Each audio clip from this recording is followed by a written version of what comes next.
Welcome to Films and Stuff with your hosts, Pete Mitchell and Ethan Hunt. All right. Hey, Pete. Welcome back. Films and Stuff. How are you doing? I'm very well, Ethan. How are you? Everything is good. I had a late night last night since I went to see Morbius. I feel kind of guilty because I did say I can't wait for you to see this movie. Yep. But that was me being cheeky because, spoiler alert, I was not a fan. And so I thought to myself, if I have to suffer through this movie, so does my good pal Ethan. Well, the good thing is that Morbius is a 2-hour movie. It's not a 3-hour movie. So my suffering wasn't so bad. And to be honest, I don't think it was suffering. But before we get into our ratings, do you want to give our listeners a 60-second summary so that we're all up to speed? Yeah, I think that's a good idea. So if you don't know, Morbius, classic Spider-Man villain from the Spider-Man Rogues Gallery. The movie starts with a flash forward / flash back. So it starts with a flash forward and then immediately goes into a flashback. Not clear, yes. Not clear. So we see a bit of a mixing of timelines in the same movie. Michael Morbius, who's Jared Leto, of course, stars. Yes. We start the movie in Costa Rica where he's trying to capture some bats. And then we go flashback to his origin in some kind of medical facility. We're not sure if he's an orphan or not, in London. Yeah, it's like a children's hospital, right? Right, exactly. Where we learned that he's got some kind of incurable blood disease. And he meets his adoptive brother there, who's got the same kind of disease as him. It's Matt Smith. Matt Smith making a cameo, yeah. And then we flash forward to current day where you now see a grown-up Jared Leto who is rejecting the Nobel Peace Prize for some reason. Or not Nobel Peace Prize, sorry. A Nobel Prize regardless. Yeah. And he's working with his girlfriend, Martine Bancroft, in some kind of lab where he's working on curing that same blood disease. Right? Yep. Downtown Manhattan. Good office space. Exactly.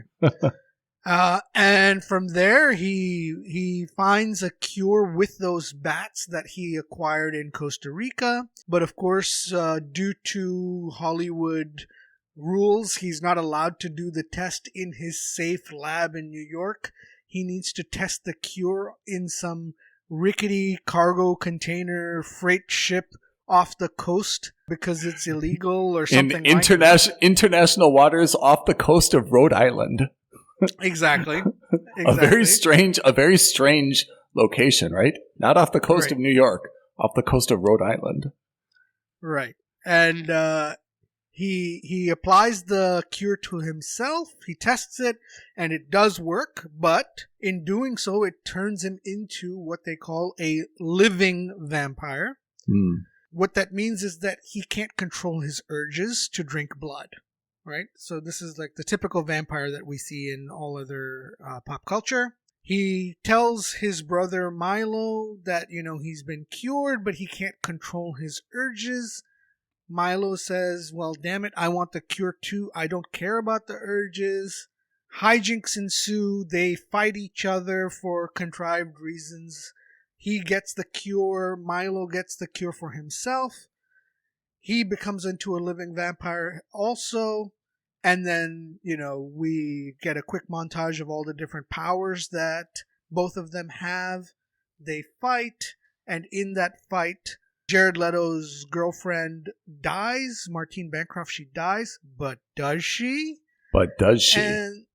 And using a coagulant of some kind developed by his girlfriend and by himself, Morbius is able to stop and kill his brother Milo. And that's the end of the movie until we get to the mid-credits scene where we, of course, see Michael Keaton's Vulture somehow show up, and that's the end of the movie.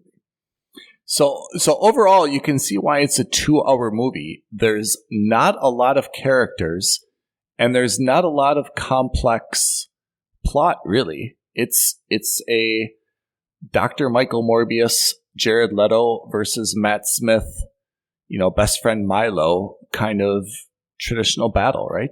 There's not a lot of complexity in that. Not at all. Almost none. So before we get into the breakdown, do you want to, Pete, should we give our rankings up front? Absolutely. My ranking is a skip. My ranking is throw it away. Don't even waste your time if you see it for free. Very, very unlike you to give a movie like this such a rating. I'm also at a skip. I went to see it in a theater. I don't think it's at all necessary. You can absolutely wait for it to come out, but if you don't see it at all, you are not going to be worse off for it. However, should we make a small disclaimer, Pete, which is this is based on what we saw in the mid-credit or the end credit scene. This is going to be Morbius is now within MCU, and this is not the last that we've heard of him. So to that end, if you've heard our summary, you're up to speed. You don't need to see it, but this is not the last that you've heard of Morbius. Unfortunately, not. Why bats? So let's take a now that we've done the summary, maybe we take a deeper dive into why I think this was a terrible, terrible, terrible, really awful movie. Wow. Really, really Let it bad. go. Let it go, Pete. Let it go. Get it all out. Like most movies of the last year or two, this movie was very badly hit by the pandemic. Mm. And if I remember correctly, they actually shot a majority of the film in maybe 2018, 19. Oh, really? Something like that? Really? Like that. Oh, yeah. This was definitely shot pre-pandemic. I did not know that. Yeah, and they've had... That's what makes this all the more unforgivable in my eyes. So you've now had a movie that's been more or less made for 3 years, which means that you've had 3 years of unfettered access to edit the movie, to spend time doing reshoots, to really get things to make sense, right? To really tie up any loose ends. And honestly, that mid-credit sequence where Michael Keaton somehow, because of the events of No Way Home, gets transported from Tom Holland's Spider-Man universe out into Jared Leto's and Tom Hardy's Venom universe makes no sense. Right? I don't understand why Michael Keaton left that universe, because they explicitly said, Doctor Strange explicitly explained that what's happening is anyone who knows who Peter Parker's true identity as Spider-Man is getting transported into the universe. So why would it work that Michael Keaton, who figured out that Tom Holland was Spider-Man, that Peter Parker was Spider-Man, why would he leave, is the first thing. Not clear. The second thing is, fine, through whatever contrivance, he's left. Okay? Great. How does he know he's in a new universe? And more importantly, now that he's out of that prison cell, right? Once he's out of jail, how does he know who Morbius is, Michael Morbius is? Why does he think that it's a good idea for us to team up? What is this thing? Morbius has no relation one way or another to Spider-Man in this universe. We don't even know what this universe's Spider-Man is. So why it just there's a lot of I agree. There's especially at the end when you watch that credit sequence, my expectation is this credit sequence is expected to give you this little taste so that you're super excited about what's next. It's not intended to confuse what you've already seen and just muddy things up, right? And I think that's a problem, is that clearly they're somehow going to link Morbius and Michael Keaton Vulture, to Spider-Man. But it's not clear in which universe or why in that universe, right? Right. And so this is a very ham-fisted, obvious way that they're trying to set up the Sinister Six, right? So Sony has been on some crazy, I can't even describe it, but it's kind of like they've got rabies, they're foaming at the mouth, and they have been desperate for 10 plus years since Andrew Garfield's Spider-Man to build up a Sinister Six universe. Like, they want to do their own quote-unquote Spiderverse, and they've been desperate to do that for whatever crazy reason, right? Okay, no problem. I'm on board. Here's the issue I have. Are you on board? On paper. But here's the issue we have. The issue we have is that, one, the Sony MCU team up with No Way Home beat them to the punch. They built No Way Home was effectively a Sinister Six movie. Even though it wasn't, it effectively was, right? Yeah. And they did a very good job with it. And two, they haven't built the groundwork to build a Sinister Six universe of their own. We don't know which Spider-Man it is. We don't know the other members of the Sinister Six. And we don't know what their motivation is. Like, why are you building the Sinister Six? Other than obviously Sony wants to make a lot of money because, this multiverse concept, or this shared universe concept rather, is a very successfully and financially rewarding thing. But DC has tried and failed. Sony is trying and is going to fail if they continue in this path. No one is willing to do the work that Marvel and Kevin Feige and Jon Favreau did, right? They said that this is a 20-year plan. This is not a 20-minute plan. We cannot make a shared universe out of 2 movies in 2 years. It's not possible. So the Sinister Six, if Sony is building up to this, they're saying that they're going to create 6 villains to team up against the Tom Holland Spider-Man, and that's going to be whoever Spider-Man is. Yeah, and that's going to be Morbius, who we're not even sure is a bad guy, and certainly from what we've seen doesn't have any beef with Peter Parker or Spider-Man. In fact, Morbius kind of seems like a good guy. Well, exactly. So here's that's the other problem I have, is that the 3 villains that Sony has introduced so far, right? Yeah. Where we have Morbius, Venom, and now I guess Vulture, right? Of the 3 villains that they've kind of put together for this Sinister Six revival of some sort, 2 of them, they're not villains. Sony has 2 of them are anti-heroes. The way they've been presented. I'm not saying they are or they aren't. In the comics, Morbius is almost a good guy. I mean, I agree. Well, yeah, Venom he was amorphous, right? Yeah, Venom is also kind of like an anti-hero. Yeah. Really, Vulture is the only one who's like a defined bad guy in any universe that we've seen him in so far. Venom has been produced as presented as kind of like a semi-good guy, semi-bad guy. And Morbius also presented as kind of like a semi-good or a semi-bad guy. I don't know what we're going to see. I don't know how we're going to do it. But how do you then convert Tom Hardy, who is a fan favorite, right? Whether you like the movies or not, Tom Hardy as a person is a fan favorite. A little bit of Tom versus Tom action.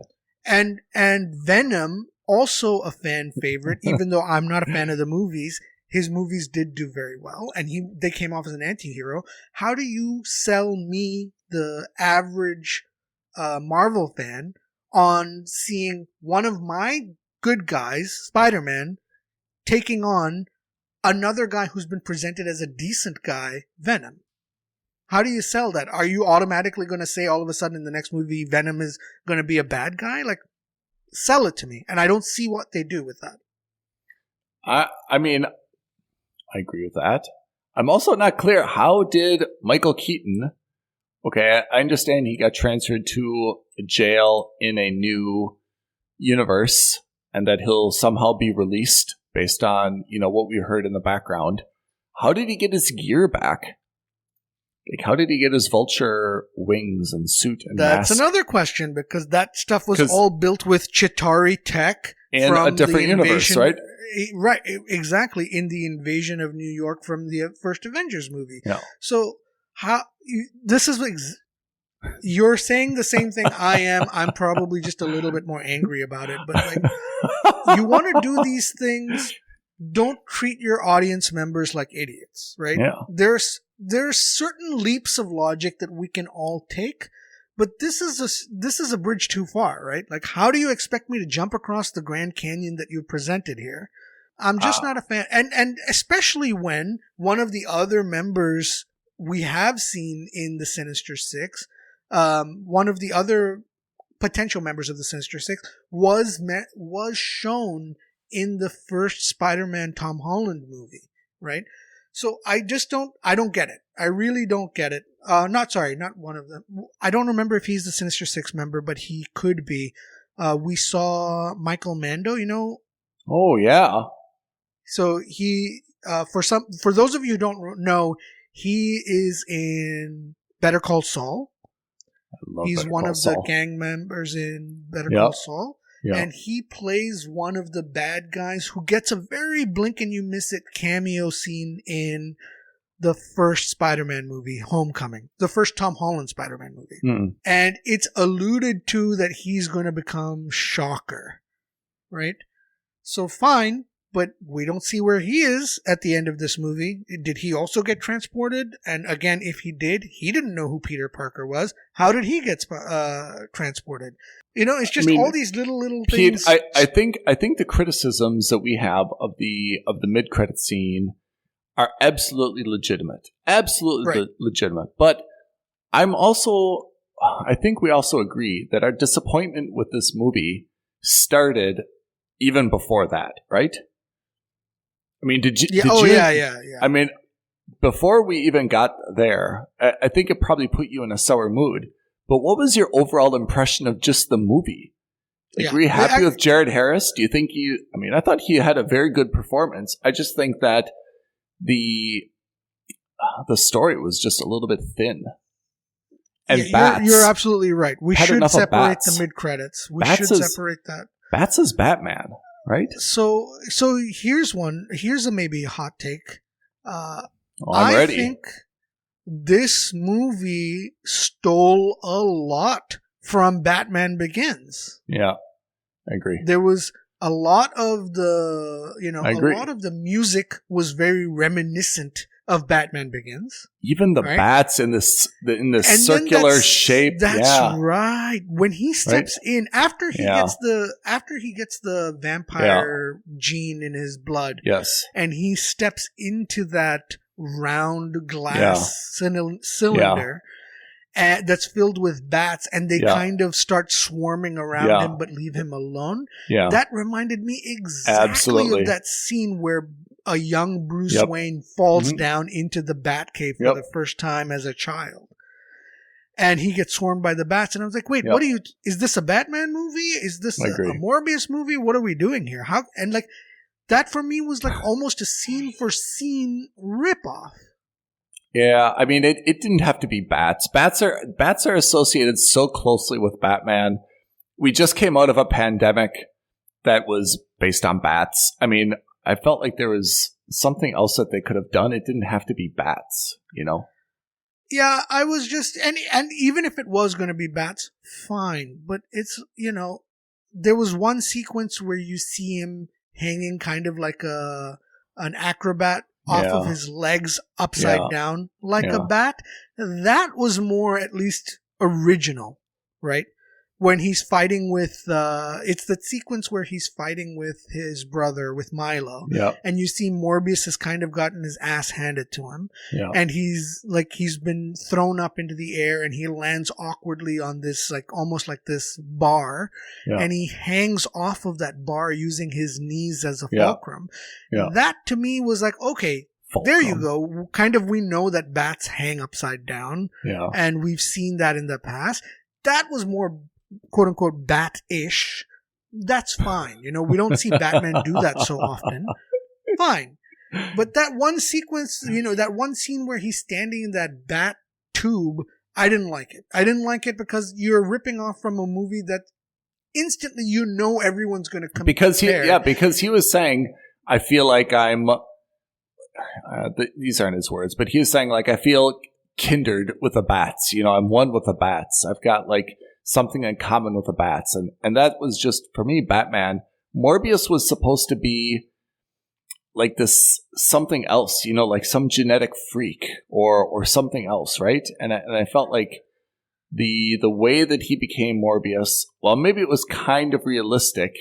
I didn't like that it was so related to bats, and I just felt the whole thing was, it was a very simple storyline, does experiments on himself, gives himself, some special powers, and that's it, I didn't find it was like very unique or interesting or even sustainable.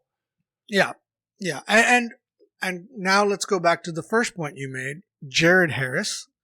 Yeah. Great actor. Wonderful. A lot of Jareds in this movie, huh? The two Jareds in Hollywood in the same movie. Yeah. And really, I mean, when you think of like British gravitas, he's got it. He's one of the few modern day actors that's got that kind of gravitas, right? And so when he speaks, it's got like this, like calm, careful demeanor, like everything that's thought out. And of course, this is just his. These are just scripted words, of course, but he delivers, right? Like there are very few instances. In fact, I can't even think of any where you think that, oh well, Jared is just kind of phoning it in. Even in really bad movies like this one, he doesn't phone it in, right? He always gives it his all. Right. I'd say though he's too much. I mean, like in golf, you would say like that's too much club, right? I mean, he's definitely too much actor for this movie, for this role, right?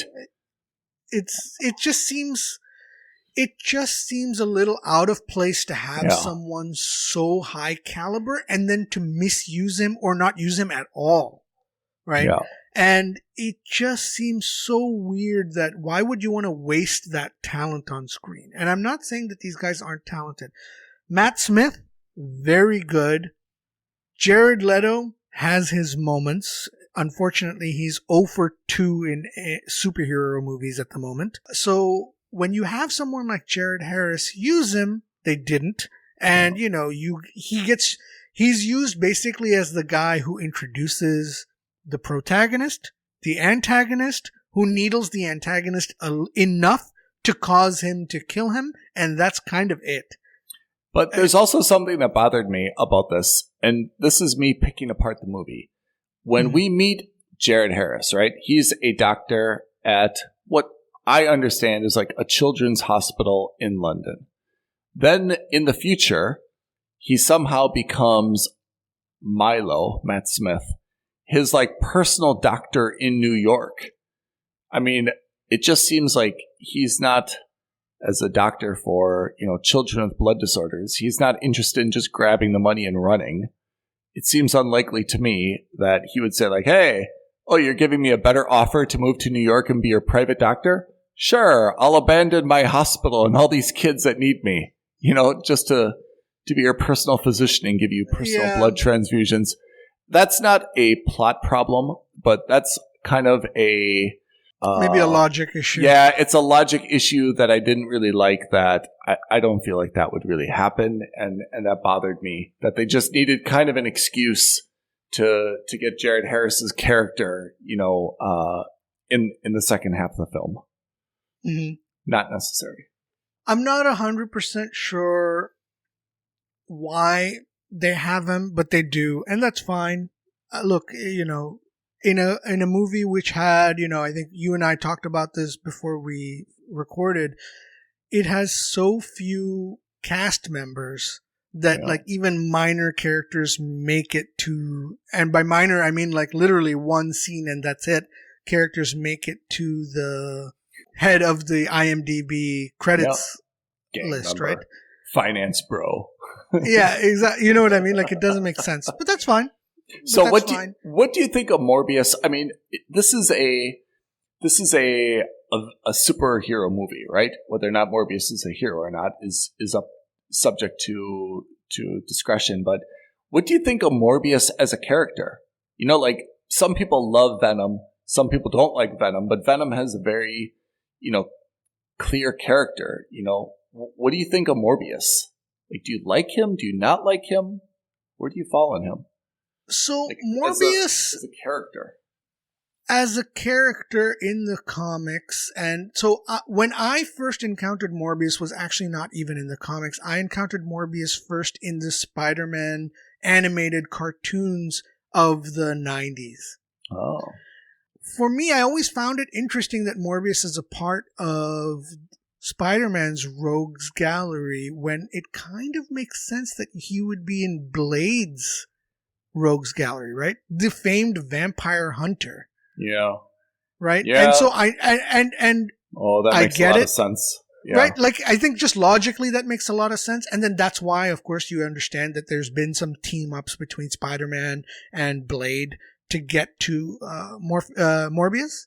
And so that makes sense. I don't know why they'd want to have Morbius be the villain or a villain. There are other villains that I think they could have either rebooted or made their own version of that would have made more sense if they were going for a Sinister Six. Now, I was going to say that they could have done Kraven, but from what I understand and from what the rumors are, Kraven is going to be the next main bad guy in Spider-Man 4. Okay. So, fine. So the other ones that we haven't seen in this universe, or actually in any of the universes, I don't think we've seen Shocker. Nope. We've seen Electro, not Electro, Scorpion, kind of, but I'm not 100% sure. So I think that might be interesting. And again, if I've missed Shocker in any of the Spider-Man movies, fine, but that's how inconsequential he must have been. I've totally missed it. But in any case, Morbius, I guess they did it for whatever reason. As a character, he's not my favorite. His powers, we see that he's got what are his powers? He's got sonar. He's very athletic. I mean, where do you put he his... He learns how to fly in that weird chase sequence. I didn't like the effects, by the way. Like, normally I'm a sucker for visual effects in any movie, whether it's superhero or not. Like, if a movie, even if it's bad, but if it's got good effects, I'll sit through the movie just to see the effects. So, Transformers, not great movie series, but I don't mind having it on in the background just so that I can hear the sound effects of the transforming, and so I can see the effects of, all the explosions. But so, here, when he flies, what did you think of the fight scene? What did you think of the fight scenes between Morbius and Matt Smith? It was so weird. It was, how there was whenever he did anything vampire related, tumbling. How kind of there was not just tumbling, but how his skin started his skin and his being started melting into the ethereal kind of thing. Like he started becoming dust. I can kind of get that. That's almost like maybe him trying to transform into a bat. But why would your clothes do that? Yeah. Right? Like his orange jumpsuit when he's arrested and he's in jail, that started melting away too. Like there were just something not quite.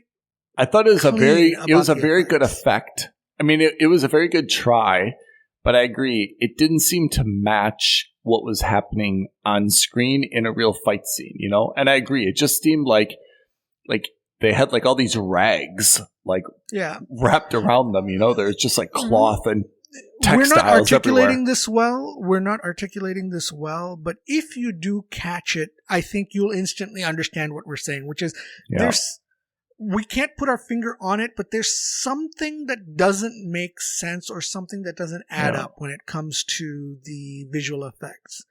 And that's not to say they're bad. I'm just saying I just don't feel like they're super appropriate for what we're seeing. I think the better effects were, they did a lot of their faces Oh yeah, the face changing. Yeah, you know, their eyes, their faces. There was a lot of veins. Their teeth became very sharp. Their mouths changed into that shape of like the snout of a bat. Yeah, yeah. That I think was done more, well, quote unquote, well, and it was definitely seamless. And there was that sequence where Matt Smith is walking down the street and he scares that guy with with his vampire face. Yeah. That, like, things like that. It showed that, like, oh wow, within the few hours of getting the serum, he's already able to control his powers to that extent, right?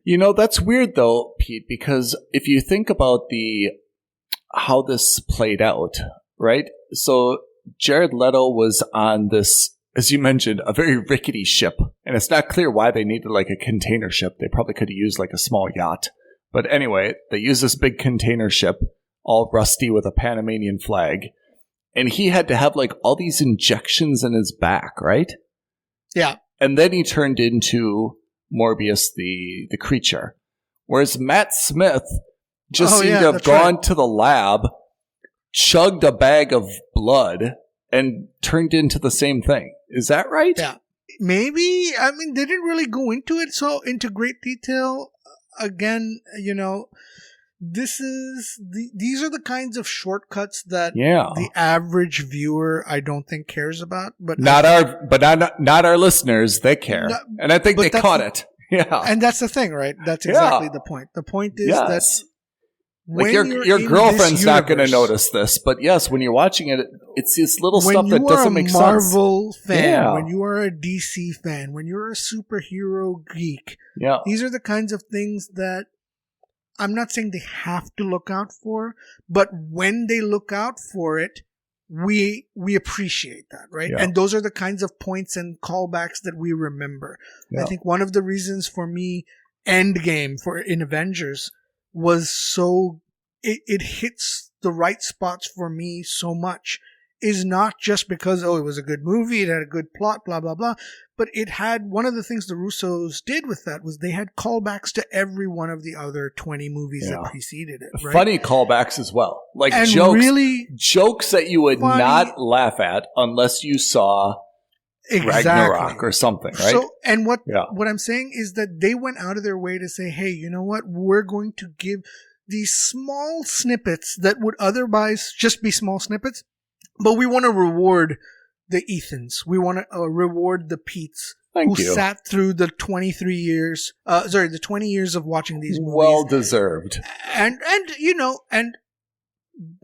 who are we to ask for anything? But it was just that small thing that make me say, hey, you know what?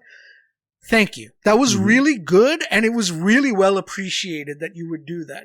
Whether it's Falcon saying on your left, a reference to Captain America 2 from 15 years ago, from 10 years ago. You know what I mean? Like, it's just such a small nod. It was so nice. The eye. Yeah. Right. So I totally agree with you. I mean, but that makes me ask you, did you laugh at all in this movie? Were there any jokes? Was there any levity? No, I think remember. There was some forced levity. I think, they had, so you've got Al Madrigal and Tyrese, yes. Madrigal had at least like one line where he's kind of like, well, it happens, or it's a thing. And it's kind of, how many pints of blood could you drink? Like, how many could you drink? 36 beers, right? There must be more than one vampire up there. No one can drink that much blood. Tyrese plays that role, which is like that hard-boiled detective who thinks there's a conspiracy going on. And I think Al Madrigal plays that role who's the detective who's kind of like us in the audience, who's kind of like pointing out things that are more obvious and not so obvious. But there was no jokes. But they weren't. But there was. Jared Leto didn't say anything funny. Matt Smith didn't say anything funny. Jared Harris, bless his heart, has never said anything funny. Adria Arjona, right? Martine Bancroft didn't say anything funny. And can I make my rant of the day? Is that a segment? Here's your segment, rant of the day. I feel that it's really diminishing actresses where they just bring in someone like Adria, right, who's very pretty and probably very talented, and they just say, you be the girlfriend of Jared Leto, and just kind of sit in the corner and support him and hold his hand and say all the right things, and then at the end you're going to be injured or something and he's going to save you. I feel like that role is just so contrived and repeated again and again and again that it's just so recycled. Condescending. Yeah, I feel like it's very condescending. Say, look, you're young, you're pretty, just be the girlfriend, sexy doctor role, right? And they give her the title of doctor, specifically not nurse. They give her the title of doctor as though they're making her on like equal footing as Jared Leto. But to be honest, even in IMDb, Jared Leto's character credited as Dr. Michael Morbius. Adria, Martine Bancroft. Jared Harris, Dr. Emil Nicholas. Yeah. It really seems like they just kind of diminish and they recycle that female girlfriend of the main character. I don't like it, to be honest. Yeah, they kind of like use her as the driving force to get from A to B. Yes. And in this case, A was how do you... Jared Leto, Morbius, who didn't want to fight Milo and who kind of runs away from all the battles because he was his brother and he doesn't want to fight him, only decides that he needs to turn around and do something after Milo goes after Martine and after Jared Harris. Right? It's just so contrived. It's one of the oldest cliches, I think, in Hollywood, and in today's day and age, it makes no sense. Yeah. It makes no sense. Even when you think back on like the original Superman with like Lois Lane, remember Lois Lane was like a very passionate, reporter, right? She was an investigative journalist. She was, right, the old Christopher Reeves Supermans. She was like the boss. And, Christopher Reeves, Clark Kent was kind of her intern, right? And she was the mild-mannered photographer almost. Right? And that's why it became such a sincere love story, because she was the strong one, the tough one, the driven woman journalist who had her own career and her own life, right? And then she was kind of rescued by, the person she thought was the underdog. Yeah? And you saw that, kind of play out together. And here it's kind of the opposite, where Jared Leto is obviously Dr. Michael Morbius, the head of the laboratory. Okay, there's another doctor working underneath him, and it's his girlfriend. Okay, this raises all sorts of sexual harassment issues. Not getting there, lots but of HR issues. Yeah, just saying. I mean, it's not that these issues need to be highlighted. It's that it's such a contrived relationship. It would be different if she had her own career and doing something else, and that was a love relationship. And I found that it's very banal, and I think that kind of summarizes this movie, which is it's just so copy and paste of other things that we've seen. Yet this is supposed to be a blockbuster, right? It's supposed to be a building block, as you mentioned, for what Sony wants to do. And it's like they were just stacking chips and not really looking at, the way that they're stacking them or what they're creating. Yeah. Yeah. Now here's a hypothetical twist of the day. Oh, brilliant. And maybe this is a segment we should talk about. Bring it. Look, I am a fan, as you'll know, of respecting source material. You are. I think that it's very important True. that if you want to do that, we've seen that in Halo, we've seen that in other comic book movies. Yeah. I just think that if you've got source material, you should respect it. And if you want to do twists that make sense, right? Mm-hmm. Now, if you're looking at who, in my opinion, a B or even a C tier villain like Morbius, what if it was Bancroft that turned into the living vampire and not Jared Leto's character? That is such a good idea. I agree. I totally agree. This flies in the face of what me, as the guy who would always say, hey, listen, Morbius was this character. Why would you change genders? Why would you do this? But in this movie specifically, what if it was Adria Arjona's character, Martine Bancroft, who somehow accidentally, while trying to save Jared Leto on that ship, is the one who gets injected with the cure, and she becomes the living vampire. And then now you have a situation where Jared Leto has to fight his feelings, where his brother has turned evil, who's got the cure. He doesn't have a cure, and the love of his life has the cure, is the vampire, and they have to battle each other. Much better. It's a much better storyline. Here, the storyline is a little bit a little on the nose, right? A little. Yeah. It's a little obvious. The Milo character, you have a lot of sympathy for him because you see that he was bullied as a child, right? He grew up, I don't know if he had a disability. He had a blood disorder. He was a person of determination, right? And you have this sympathy for him. Why do you have to lose that sympathy by when he finally has an opportunity to become healthy, he becomes an asshole? He didn't just say like, hey, you know what? I'm happy to take this, this serum and just be healthy and be an athlete and go out on dates and live a normal life. We'd be like, God bless him. Finally that guy, overcame his things. He still has our compassion. Instead, he became an asshole. He's killing people. He's damaging people. Then he loses all that goodwill and all that sympathy that he's built up for us, over the course of the film and over the course of what we've seen from his childhood to his adulthood. No need for that. And that's the kind of mental leap that this film is asking us to have that really doesn't sit right with me. So now Jared Leto, right? So Michael Morbius, who was best friends with Milo for their whole lives and said, hey, we're like the Spartans, two of us versus everyone else in this world.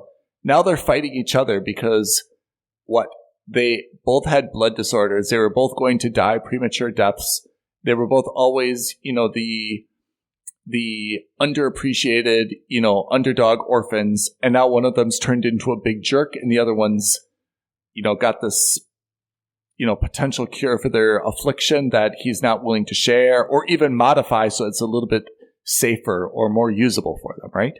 The whole thing just flies in the face of what you'd want out of characters. So I agree. When you say Martine should have had a different role, I agree. Something should have happened other than making it the most contrived. Best friends suddenly turn against each other because one enjoyed the power trip and the other was trying to, save people. Because, by the end of the movie anyway, she turns into this vampire, right? Or it's Does alluded to that. Well, that's the thing is, right? There's the illusion is made that she's going to be a vampire in this next film or whatever they're going to end up doing or not doing, right? Because she gets killed by Milo in that attack. And then you kind of, it's implied that she's not dead, right? Well, so Jared, the way that I remember it, tell me if this is right. Jared goes up to her and he sees her kind of dead on the ground and he does the holding her and are you okay and stay with me, help is on the way. And then does he kiss her or she bites him? Someone bit someone's lip and that's implied that speck of blood then infected her. Is that right?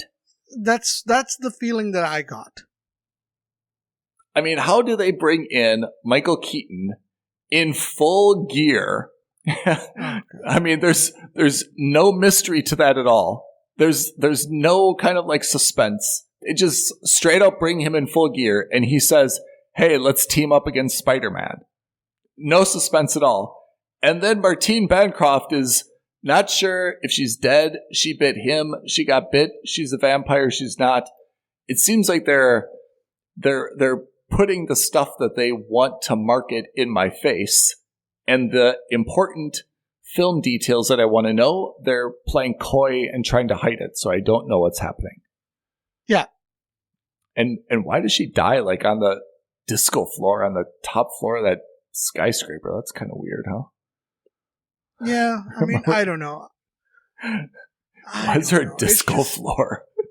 it just so many things upset me about this movie in the sense that it's lazy because you have the opportunity, and we've seen it with other universes, right? We've seen it with Marvel, that if you take a character that no one knows about or even maybe particularly likes, right? Like Ant-Man, nobody was like, he's infamous within the MCU because everyone, when they first announced Ant-Man, everyone was like, why? What the hell? Yeah. Ant-Man is terrible. This is so horrible, small. Blah, blah, blah. Yeah, he's so small. And one movie, all it took was one movie with dedication, with the right writers, with the right director, with the right actor, and Paul Rudd turned it into a franchise, right? They're making the third movie now. He played a pivotal role in the Avengers. He's the guy who everyone likes. Whether he's the best or not is irrelevant. It doesn't matter if he's the best superhero or not. Everyone loves him. Yeah. And it's a character that otherwise, on paper, everyone is just like, what a jerk, right? And nobody wants to be involved with this guy. Sony could have done the same thing with Morbius. They really could have done the same thing in Morbius. I mean, Paul Rudd, despite the best efforts of Michael Douglas, Paul Rudd made that an amazing movie. I have to say, I really love Ant-Man. That's a very good point, which is, I was almost going to say, but you cut off my point. You undermined my point before I even made it, which was, I was going to say, are there too many superheroes and it's just not possible to create another good storyline or another compelling hero? And you just did the opposite, which is saying, hey, remember when Ant-Man came out, no one was excited. Like, Ant-Man, it's a small little guy. How can this be a superhero? How can you be excited about him? And it turned out that with a very good script and a very good actor and a very good cast, you create something that, again, despite Michael Douglas trying to be all weird and undermine it, it turned into a really, really great, endearing film. And now he's an Avenger, right? And he's a very important Avenger. Yep. So, and I sneakingly suspect, by the way, that that's the same thing we're going to see with Moon Knight, right? And even more so with Moon Knight. Yeah. Ant-Man, everyone kind of, or most people were kind of aware, maybe not the most clear picture in their mind, but Moon Knight, even fewer people know Moon Knight, right? Or anything about Moon Knight. And I think that given the time, given the perseverance, given the script, I think that we're going to, by the end of, the 6-episode run of Moon Knight, I expect that Moon Knight is going to be elevated into an upper echelon of, at least maybe not the A-list of the, Avengers level style, but I imagine by the end of this TV series, people are going to hope to see him in movies, right? Yeah, I mean, is that Oscar Isaac, or is that the character? Or is it because the series has been pretty good so far? Well, I think it's one and the same, right? I think it's a combination of all of that. Yeah. Right? Yeah. But that's interesting because Moon Knight is a television series, right? And Morbius is a film. Which one do you think is easier to kind of create the baseline for the character? In some ways, it's the film. I could make an argument for both. I think I can take both sides of this argument. I could say, I think so too. The film, you've got people for 2.5 hours. You can put the whole story there in one piece and make it compelling. The series, you've got more time. You can spread it along and you can really build up and focus on the details rather than trying to cram all this backstory into a flashback scene. Yeah, I think it's tough to say it's tough to apply it to Morbius, but I think a TV series allows you to take a character and really build them up block by block. And a movie, on the other hand, the movie gives you that opportunity, like you said, to kind of make a big splash. Yeah. And I feel like the movie gets more, just because there's a lot of television right now. There's not a lot of film. Like when you go to the cinema, we were just there, each of us in the past 2 days. How many movie posters did you walk past? how many trailers, and you're like, I've got to see that next week or next month. There's not a lot. Hardly any at the moment. So I'd say right now, if you made Moon Knight a movie, you'd probably get a lot of people going to it. One, because it's a Marvel movie, and two, because there's not a lot out there right now. Whereas when you make it a television series, good golly. I mean, we're on how many different platforms? We got how many different things to watch? We've got to watch when the next episode's coming out. Did we miss it? Is it, binging, not binging? Do we get caught up on other things? I think it's harder to get someone's attention if it's a series, actually. Yeah. But if you stick with it, the payoff should be higher because, like you said, you can do, as you're fond of saying, the slow burn. So to reiterate, Morbius is a skip? It's a skip. I say that with a heavy heart. It's a skip. Sometimes I really enjoy saying it. This time I get no joy out of saying it. I think Jared Leto did a great job. I'm not sure how he did his body transformation. At one point I saw him super skinny. At one point I saw him relatively buff. I like all the cast members, to be honest. I can't say anything negative about any of those folks. I thought Tyrese was super great. Al Madrigal, super great. Michael Keaton, always like Michael Keaton, even though I don't really understand how he fit into this. But the whole thing was just kind of like not compelling for me. I'm not so... But we're stuck with it. We're stuck with it. It's clearly linked to Spider-Man. It could not be more obvious. And maybe they even knew that they made a bad movie, so they had to make the mid-credit scene like pretty in your face, which is like, hey, like it or not, you're kind of stuck with us now. We're definitely going to be part of Spider-Man. And I think this is Morbius is one of the movies that Sony is making without the guidance of the MCU, without the guidance of Disney Marvel, right? Yeah. So any Spider-Man movie now, starting with Homecoming with Tom Holland, any pure Spider-Man movie is made with Disney's and more specifically Marvel's creative control. And Sony collaborates, but really Sony is basically there to just fund half the movie and keep its mouth shut and let Marvel play with their toys. Morbius and Venom, for example, are the movies that Sony gets to make without any creative control by Marvel. Right? And you can kind of see that, right? It becomes very obvious. The Spider-Man movies are very well integrated into the MCU. And B, the Spider-Man movies are infinitely superior to the Sony movies, right? Even Venom, which did very well, not critically, but financially. Critically, I don't know how well it did critically, but financially did very well. Yeah. You can't compare the two. They're terrible movies. I did not like any of the Venom movies. And the same goes for Morbius.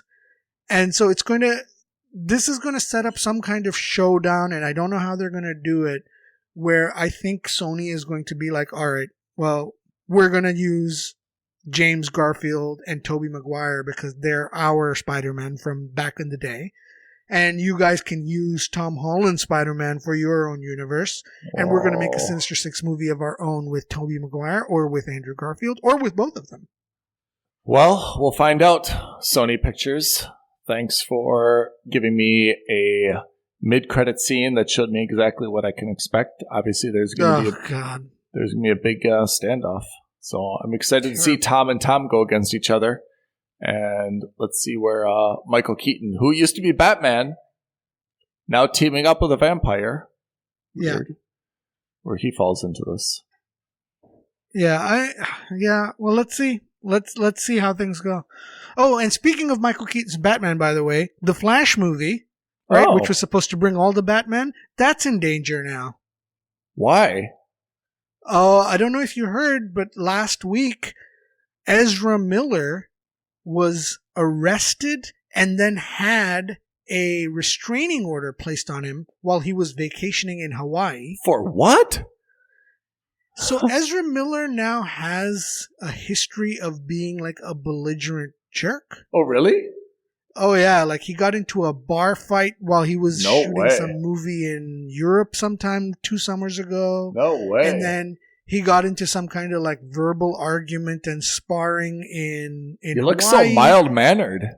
Yeah. Yeah, and then they also got arrested, or then in Hawaii, they had a restraining order slapped on them. Wow. So apparently, So they were filming The Flash? Is that how it was going? So no, I don't know if they were filming The Flash in Hawaii. I think they were just there on holiday or something like that. What's interesting is that they were staying at a hostel. Okay. Which, I don't know, didn't make sense to me. That's what I heard.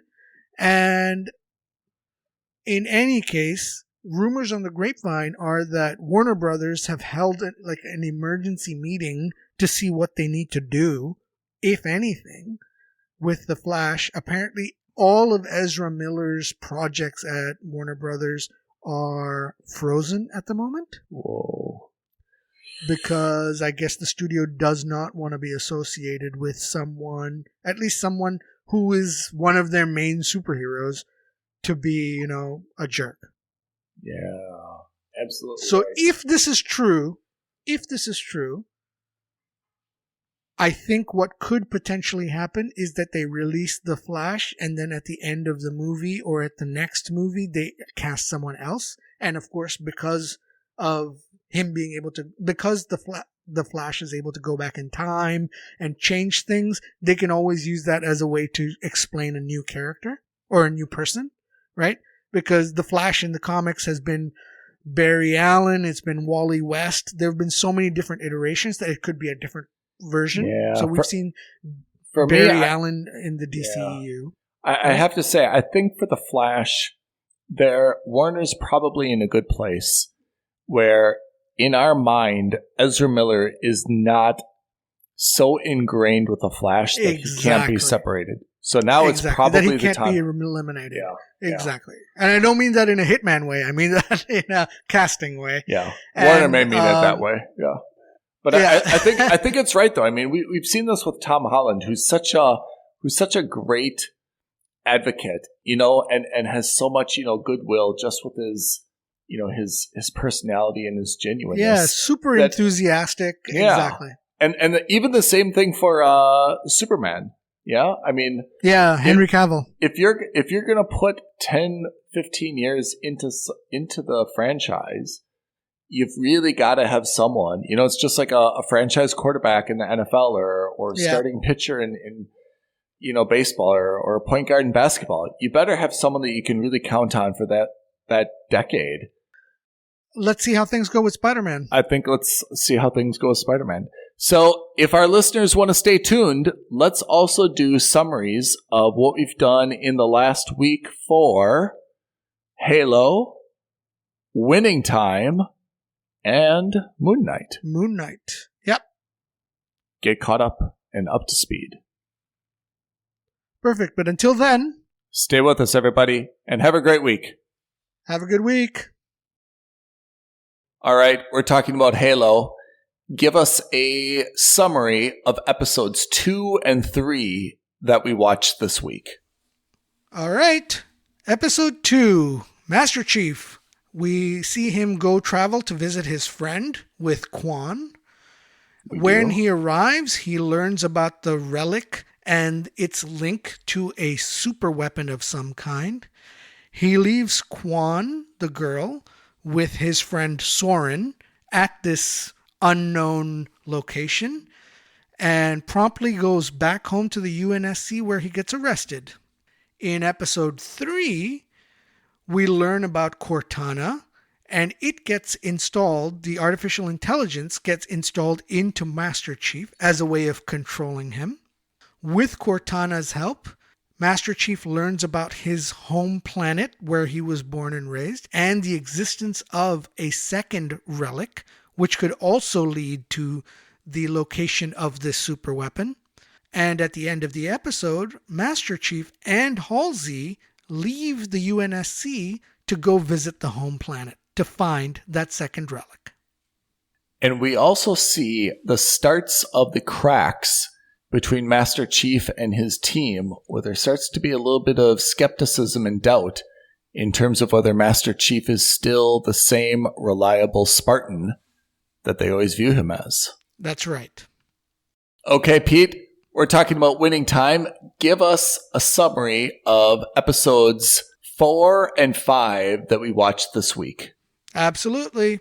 So, episode 4 was a deeper dive on Jack McKinney, the newly hired coach to the Los Angeles Lakers.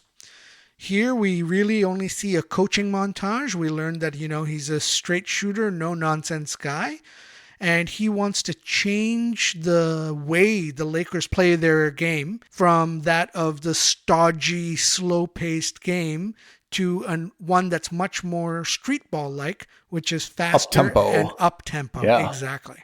Episode 5, we take a deeper dive on Kareem Abdul-Jabbar.